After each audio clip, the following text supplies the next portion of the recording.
Hail, viewers. Today, I am going to be responding to a person who left a comment on my channel. Sometimes I do have people who leave comments and then delete them afterwards. This person asked, or basically stated, "Hey, great video, man. I'm glad people like you are exposing false believers. A lot of people focus on well-known people, but we should look at lesser-known people, too, basically. This is my first time on your channel. You're a Christian, right? If not, then what do you believe in?" Now, he probably deleted that comment because he realized that basically I am, and that basically I have been responding to people on this forum who, some of them are Christian or claim to be Christian, but yet they are trying to justify karma to me, or they are trying to make an argument to me about karma, and basically state that karma is in some way something that Christians can have compatible to whatever they believe in, which, in sooth, I've explained this many times before. I had to explain this to about, 1, 2, 3, 4 people who came upon this forum, this video forum, and basically stated to me, "Oh, you believe in spiritual justice, right? You believe in what goes around comes around," and so forth. Now, I believe this Gloria Garza is, in all likelihood, part of the Hebrew Israelite movement, just based upon their parlance, as well as basically how her grammar was, so to speak, which, in sooth, it's interesting. I'm not saying there is anything wrong with this comment here. As you can see, they used their particular pronunciation of Hebrew and so forth, but I do know in those groups, they do happen to believe in reincarnation as well as karma, or they somehow are able to, in their opinion, somehow these things are amenable to Christianity. Somehow they justify reincarnation in their whole belief system, which personally, I do not think that anyone can even come to that conclusion and really combine that concept with Christianity, because Hinduism and Buddhism, for the most part, practice a religion in which Brahman is seen as the supreme substance, not so much as a god, but as a substance, impersonal, in such a sense that what they consider God does not have a personality. So whatever is judging you, in some wise, is basically mechanical. Whatever they consider karma to be is some type of mechanical function of what they consider to be the impersonal universe. The difference between us as Christians, so to speak, that is to say followers of Christ, is that we believe that there is a God who judges, who is omnipotent and all-powerful, and we believe in his personality. Whereas most Hindus, not completely, because there are some Hindus who have some type of conceptual understanding of Brahman having some manner of personality. There are some, but most of them believe, for the most part, supreme substance doth not have personality. And in sooth, some people, peradventure, who are Hindu, because India is a very big place, it hath a variety of belief systems, understandings, and so forth. Some people believe that, well, maybe Brahman or Brahma or whatnot hath a personal mind. Many people believe that every personality, many people from India who are Hindu, they believe that all personal minds, any personal individual, God, man, or whatnot, are all manifestations of the supreme substance Brahman, which is itself impersonal. So it is similar to what you would consider to be the understanding of chaos in Greek religion, as well as many creation stories. The malleable, formless substance that they consider to be the very fabric of the universe. But in sooth, I would have to say that this concept of karma is not really, and reincarnation, we do not explicitly read anything about reincarnation in our scriptures as Christians. Now, there are some Hebrew Israelites who want to say that John the Baptist was reincarnated Elijah. They do not have very much reason or precedent to say anything of the sort because they have no other examples for the most part. And so what they have a problem with, and I suppose this is a good opportunity for me to respond to Gloria Garza. With this name, I believe she is Latina. Why? You know, these Hebrew Israelite groups, they say that the Hebrews are the Black Americans, Caribbeans, Haitians, so forth, Native Americans, and Latinos, which maybe I could somewhat understand. Some Hebrews somehow traveling to another place, but them being Latinos, as in, you know, being mixed with Spanish. I mean, how much research would you have to do to prove that? I have no idea. Now, with the Black Americans and the, you know, all of the Black Latin Americans and all of those folk, speaking of which, only 4% of the black slave trade came here to the United States. So one would ask the question, how much is that so-called, you know, population? Because here's what the Hebrew Israelites believe. They believe that essentially, in Deuteronomy it says the Hebrews are going to go to slavery again, into slavery again, upon ships. Now, they say this is the slave trade, but if this is true, most of the Hebrews, if this is true and Hebrews went into slavery on ships, considering most of the slaves went to Brazil, most of those Hebrews would be in Brazil. They would not be here. I live on the East Coast. We have all manner of tribes such as Accomack, Shinnecock, Nottoway, that have members who are obviously of the black social status, who have darker skin, afro hair, and African features. So there are American Indians that look like that. Of course, they would say, well, the American Indians are also Hebrews, but the truth is that their proof for this is, you know, there's the Los Lunos stone, I believe, but I have to say their biggest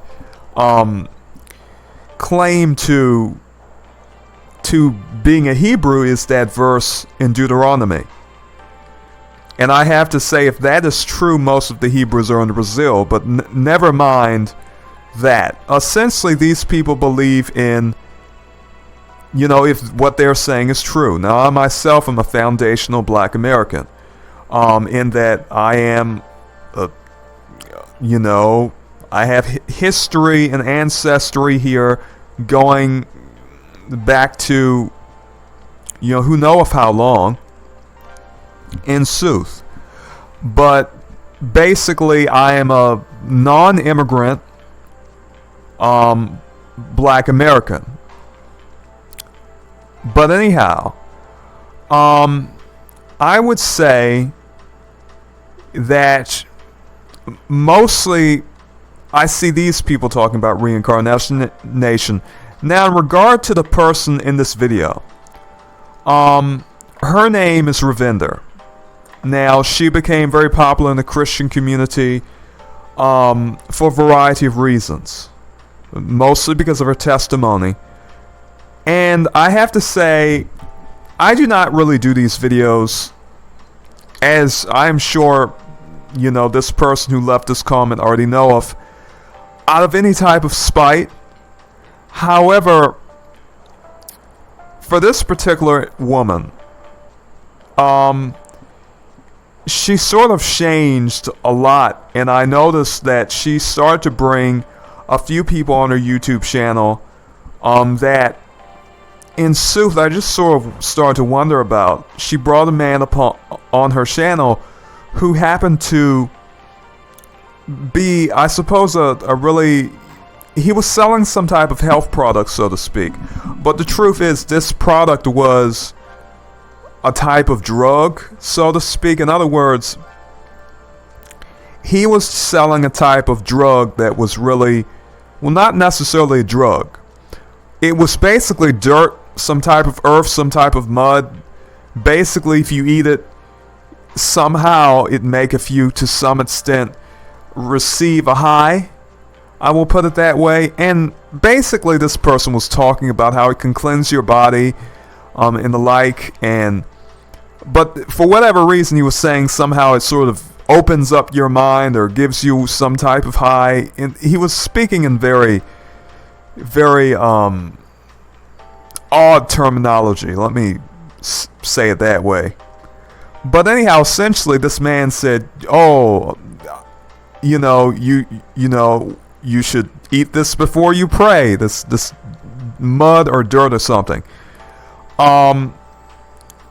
And so he was one person. The next, one of the people she brought up on her channel was a man named Truth Seeker.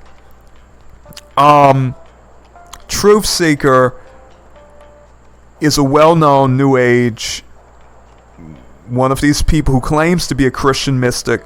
However, he hath no connection with the actual Christian tradition. You had people like Miguel de Molinos, who was a real Christian mystic, so to speak, a quietist, they called them that.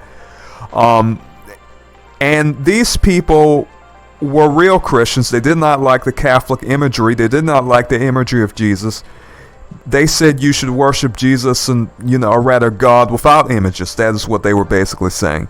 They're saying you don't need, images that of God, of Jesus, of Mary, or any of these types of things. That tradition was becoming very popular. That was a form of Christian mysticism.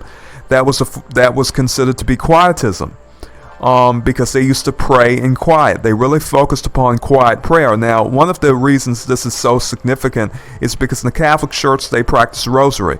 They make a person recite rosary, or they basically require that their parishioners, that their people who are of their tradition, recite a rosary of Hail Mary, full of grace, and so forth, hundreds of times for penance and the like.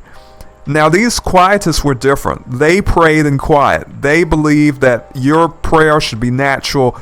It should be a quiet prayer to the Lord. And so whether you have words or not, let us say you're praying, you have no more words to say.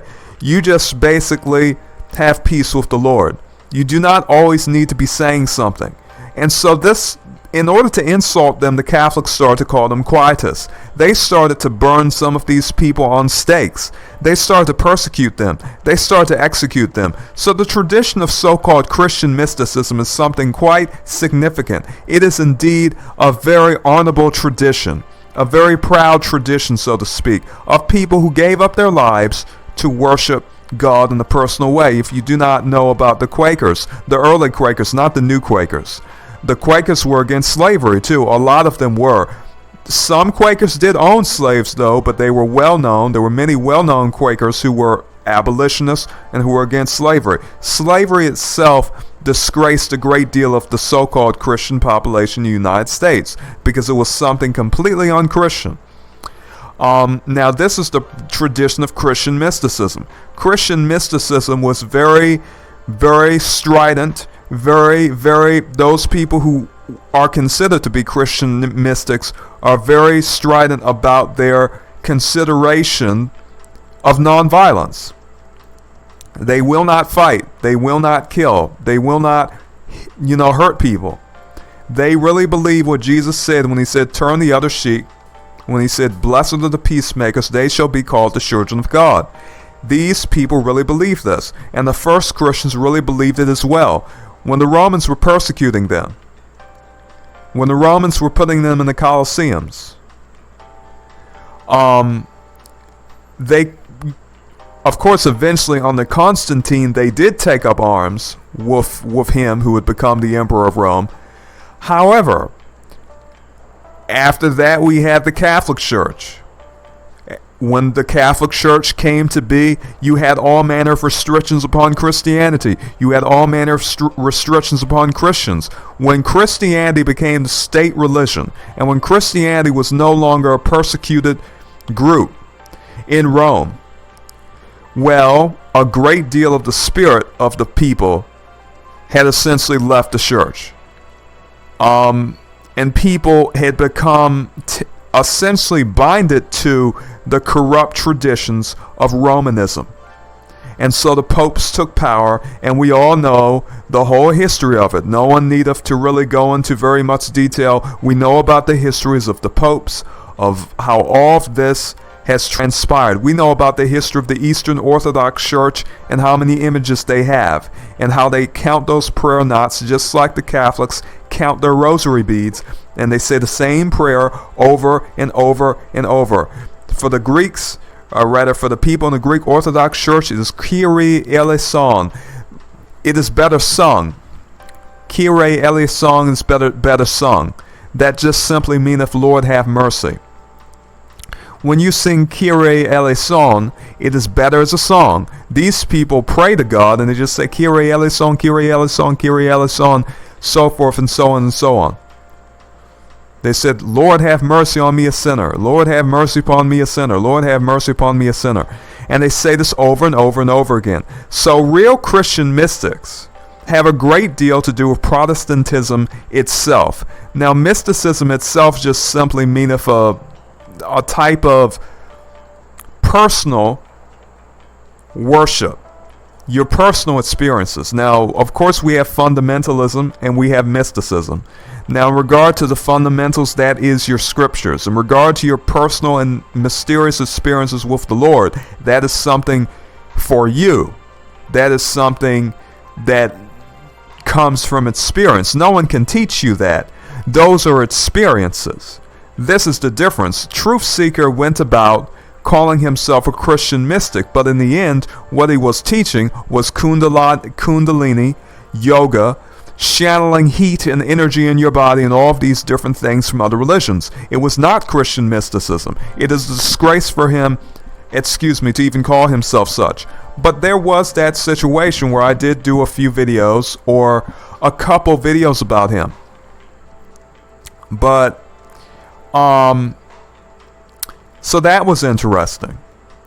Now, in regard to Ravinder was, at one point in time, she was living with her parents because she was on some hard times, basically.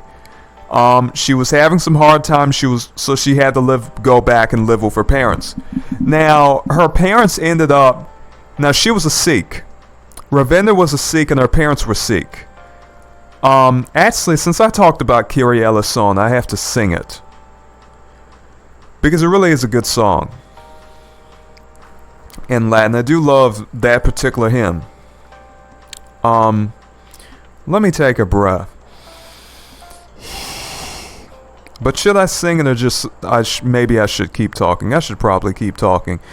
I do like to do certain things for my voice, and they do help me at times, but since I'm holding the microphone in my hand right now, I probably should just keep talking because this is somewhat heavy. Anyhow, Ravinder, the person in question in the video that you saw, it happened to be, she is a woman who has a history in the Christian community. Her testimony, as I said, was very popular. When she was evicted from her parents' house by her parents, they got in a big fight. They said, "You're a Christian. We do not really like you. We do not really like Christianity and Jesus and all of these things. Why can you not be a Sikh?" Her father apparently was drunk, and he was, I believe, trying to put hands on her and her daughter, making threats, alright, something like that. Now, I forget if he actually was violent, but essentially he just wanted his daughter to get out. He was being really, really passionate and angry about it. And so what happened is that essentially she had to find another home. She was essentially homeless at that time. Now, what people did, of course, I think she lived with her son. She lived with one of her sons or someone like that. And so what happened was the Christian community all supported her. Okay, the Christian community all supported her. They gave her money. They raised at least, I believe, over $2,000 or something like that. They raised a good deal of money. Now, I forget how many thousands of dollars it was. It was a good deal. It was in the thousands at least. I think it was at least over 1,000. And in order for me to see that, I will probably have to look at it one day. But basically, it was a good sum of money. It was raised to help her get a home. And Christians have bought from her shops. She had some Christian businesses. I am against Christian businesses in the sense that I do not think the name of Jesus Christ should be used for business. I do not think paraphernalia of images, anything should be sold. If anything, if you make any type of course, I really do not believe that Christians should have images. I do not believe that Christians should have, any type of image created of Jesus, God, anything of that sort, crosses. All of these things go into the realm of idolatry, in my opinion. I'm a very strict, quietistic type of individual. Very strict quietist individual. In other words, I believe your relationship with God should be completely personal. That is how you should know Him, and not by images. I think one of the problems that that many of us have seen is that many of us have an idea of Jesus based on the pictures we have seen. A long-haired, pale-skinned person. These pictures, of Jesus, and they have really sort of made us think in a very they have sort of made the way we think not so very personal, and so this is a problem that many people have. Now, in regard to Ravinder, essentially she started to incorporate a lot of New Age concepts into a lot of her messages on Facebook and many other things. And so that video about karma was me explaining to some people, no, karma cannot really be something that you as a Christian can honestly accept. Because if you do accept it, then you are really practicing something else. Christianity and karma are incompatible, because karma needeth the concept of past lives to even function. In other words, if there are no past lives and there are no future incarnations, then the idea of karma cannot function. In other words, what I mean to say is this: karma itself, the idea is if you basically do not have enough good karma, enough virtue, if you did not build up enough goodness by doing good deeds and by being a good person and by all of these other things, you will reincarnate into a bad life, a suffering life.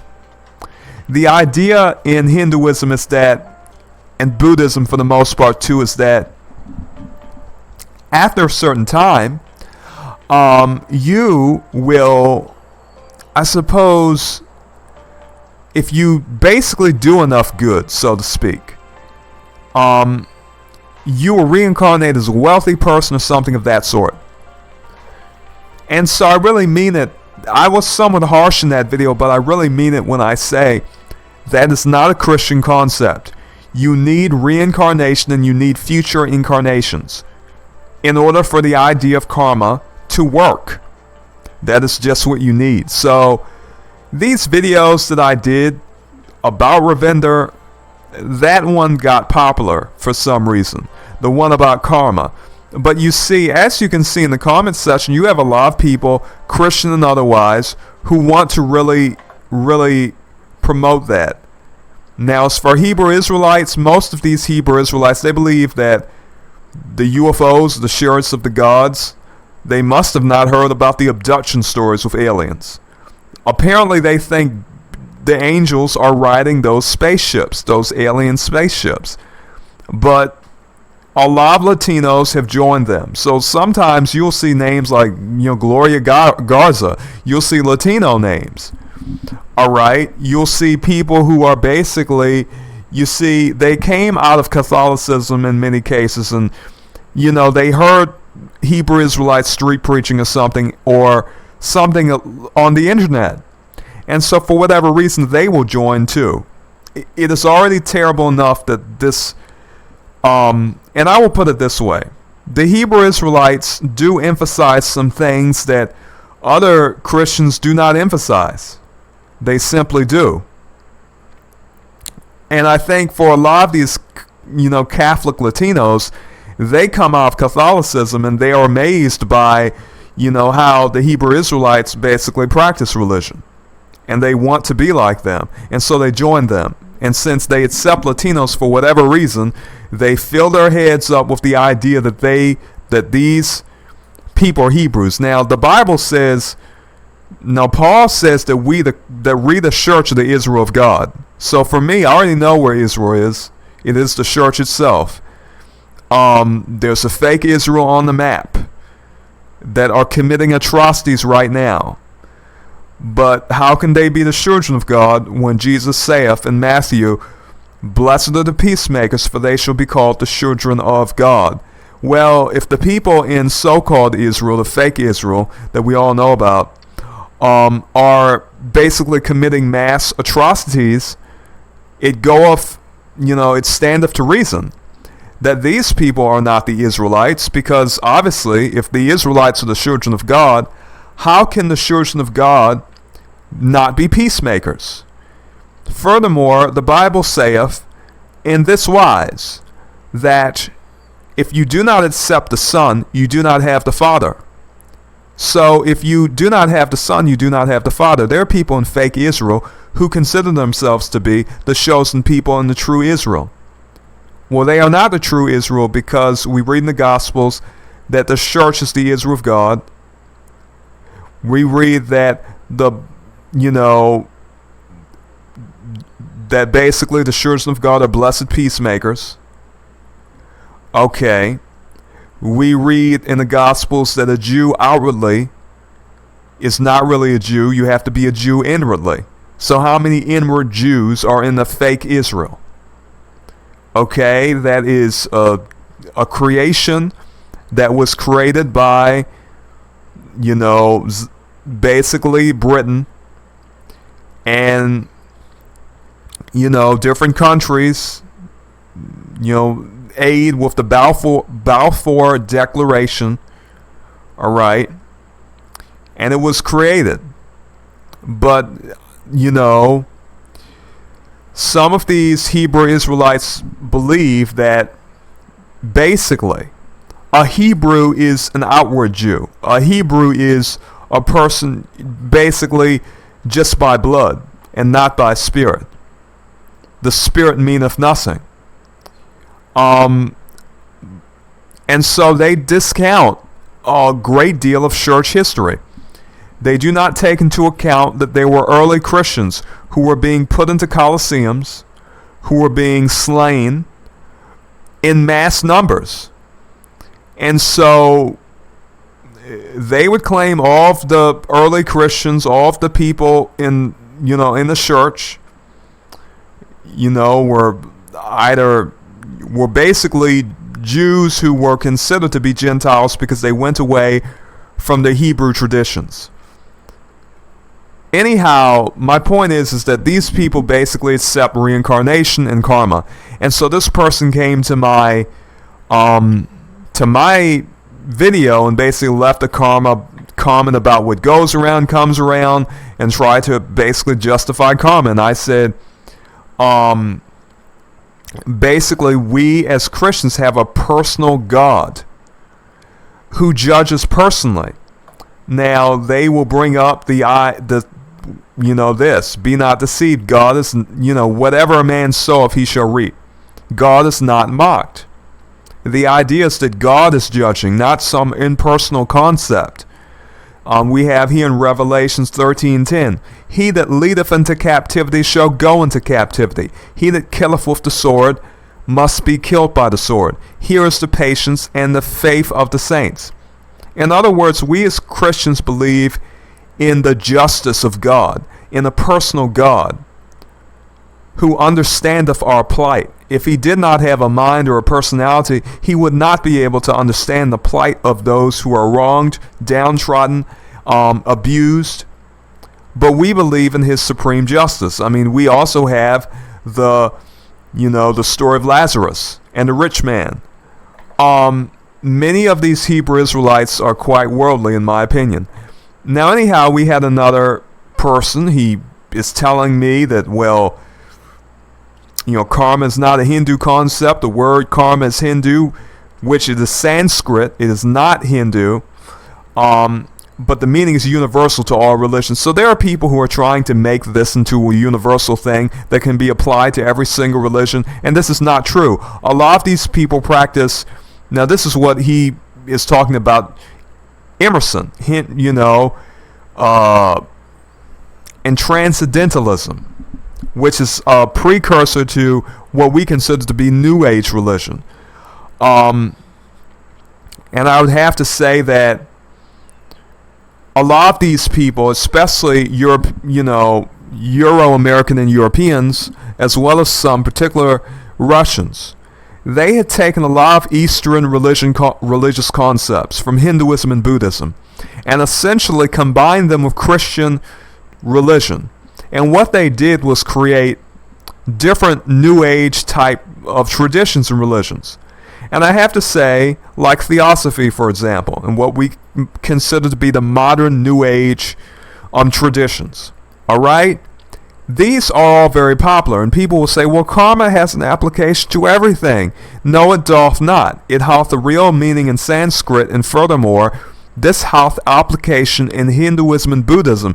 But as far as trying to apply that to Christianity, you cannot, because you have the concept of a personal God who personally judges and has his own personal mind. But you have people who will try to justify it to you and make you believe in it, or at least convince you to believe in it. So they will say you don't believe in spiritual justice, so they will ask the question. I simply had to say, I believe in the justice of a personal God. I believe that the judgment of God is personal, and he can also personally forgive. Now, that is not present in Hinduism and Buddhism. On a substantial level, the universe, how can a universe that doth not even have a personal mind forgive you? The idea is you have to do more good things, and then you will get forgiven. Now, of course, there would be later traditions like Amitabha, and so forth. I really do not know how to say that particular word. But essentially, there would be newer traditions that would come afterwards. But essentially, the original traditions of Brahmanism, before the traditions of all those new Buddhas that were essentially talked about, it was when karma was being talked about, it was not in the context that you could be forgiven for this. This was the idea that this is not something you can be pardoned for or repent of. In other words, if you're going to pay for something, it's just going to come back to you, which we believe God is just, but we also believe in the forgiveness of God. But we know there's a personal God. He is going to judge. All right? You know, he that leadeth into captivity shall go into captivity. He that killeth with the sword must be killed with the sword. Here is the patience and the faith of the saints. So we know that even though we may not get justice in this world, God is going to deliver the justice. This is our belief as Christians. Many evil people in the world, they are allowed to do evil, and they receive no worldly consequences for it. But we believe there's going to be, spiritual consequences for it, here or in hell. So we have a personal God.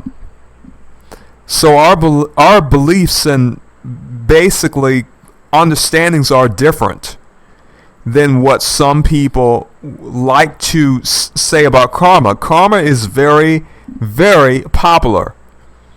Karma is wildly popular. And there are many people who want to convince those of us who are Christian to accept it. And so all you need to have is a very simple understanding of the different religious concepts to understand how ridiculous that is, in sooth. So, anyhow, viewers, I think this is a good time to stop this video.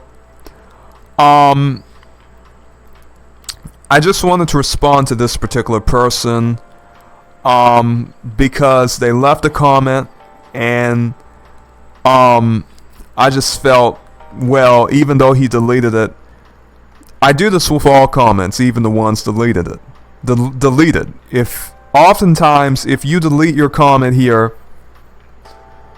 what I will do, let me take a breath. I'm going to run out of breath.